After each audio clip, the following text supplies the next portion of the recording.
Hey, this is iEmpire back with volume 15 of my Switch series. Got 5 Switch games here for you to take a look at, and maybe you'll find something that interests you. So up first, we got Broforce, and this is a 16-bit style run and gun platformer. Came out in 2018 and finally got a well-deserved physical release. This game also contains the Forever update. It has new challenge levels and new bosses. You can play a single player or up to 4 players locally or online. And in my experience, the more players you have in this, the more fun and chaos this will deliver for you. One of the cool things in this game is that it uses 80s and 90s action movie heroes, and it adds a lot of personality and humor to the game. So the gameplay, it's fast and furious, the level design is great. So take a look at Broforce if you're looking for a game in the genre or just a great multiplayer game in general.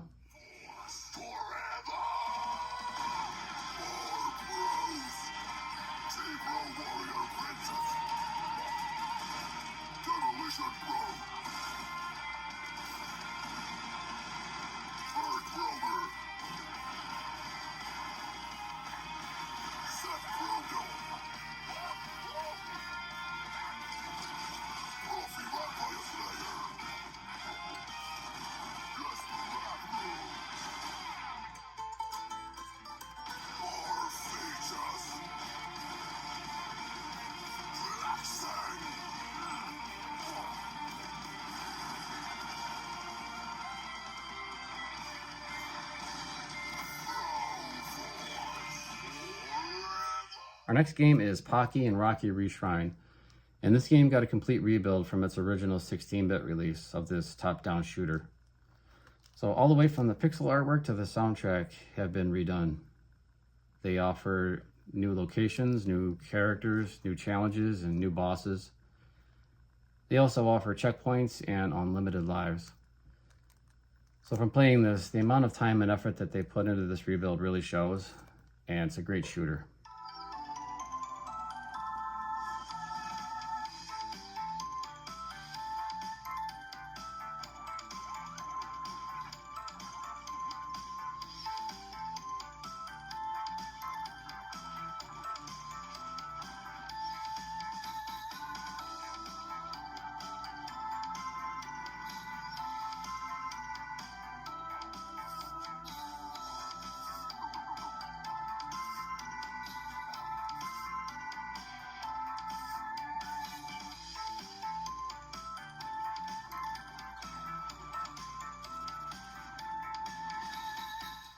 Next game is an absolute hidden gem.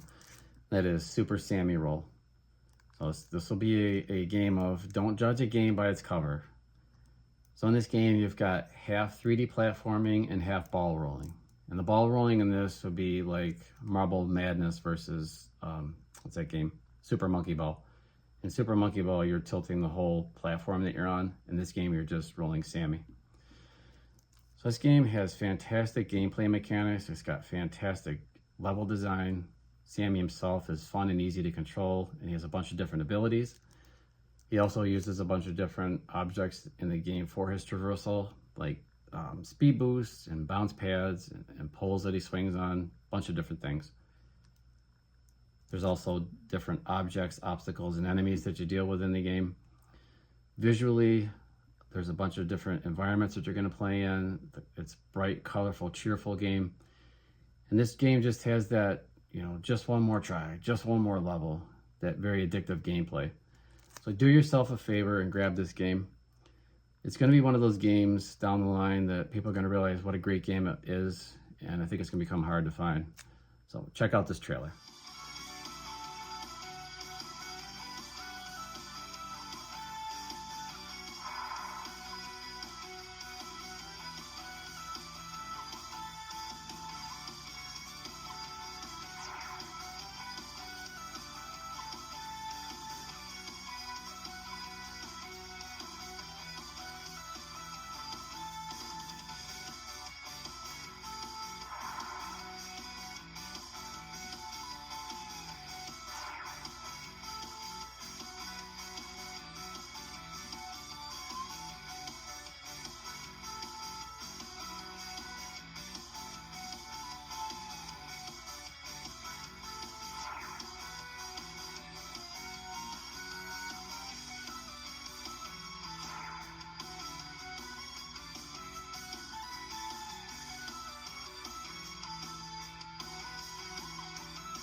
Next game is a 90s inspired first person shooter called Wrath, Aeon of Ruin.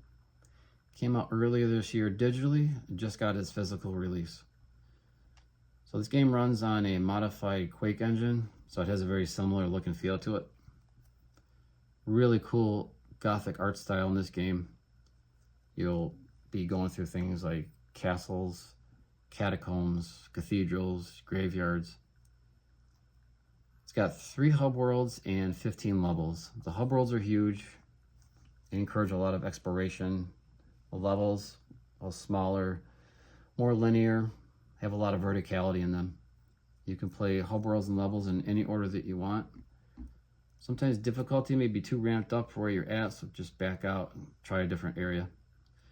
You got 15 different enemy types, great art design in those enemies, 9 different weapons, pretty similar to something like Doom with your shotgun, railgun, launchers.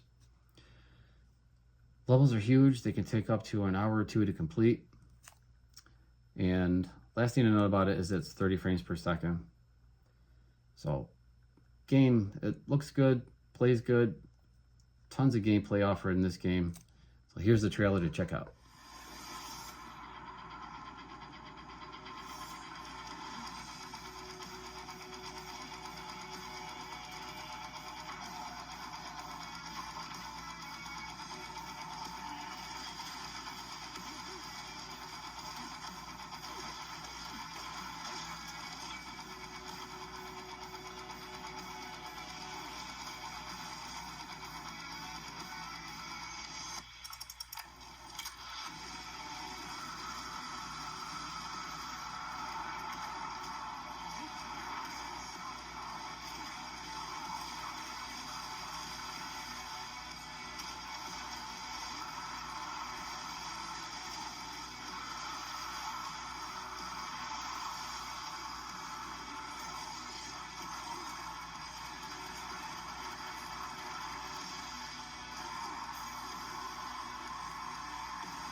All right, our last game today is called The Last Spell. And this is a turn-based tactical RPG, and it also has roguelike tower defense elements to it. So in the land where the story takes place, magic was commonly used, but over time it got very misused and abused, and it led to a lot of destruction and a land overrun with monsters. So you control 3 heroes whose job it is to protect a group of mages that are working on the last spell. And the last spell is the final spell that will end all magic in the land. So your gameplay is divided into day and into night. In daytime, you're working to build, repair, and upgrade your village for the upcoming attacks. You've got different structures with different offensive and defensive abilities, and you upgrade your hero during the day. At night, the battles happen with the monsters, and you do it on an isometric grid-based field, and it uses a point system to move your heroes and attack the monsters. If you succeed, your run continues. If you fail, you start your run all over again with 3 new heroes. Very challenging game, but it is fun and rewarding when you get a good run going. So check out this trailer.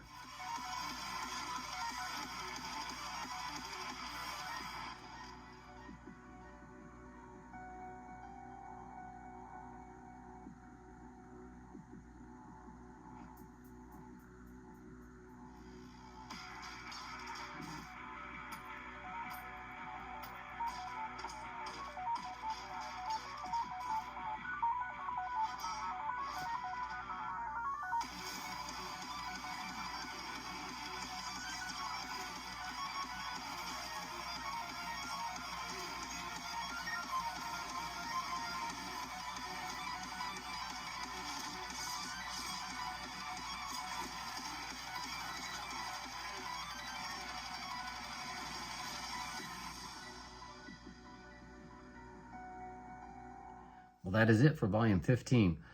So thank you so much for watching. If you like the content, please consider to like and subscribe. And until volume 16, thank you and take care.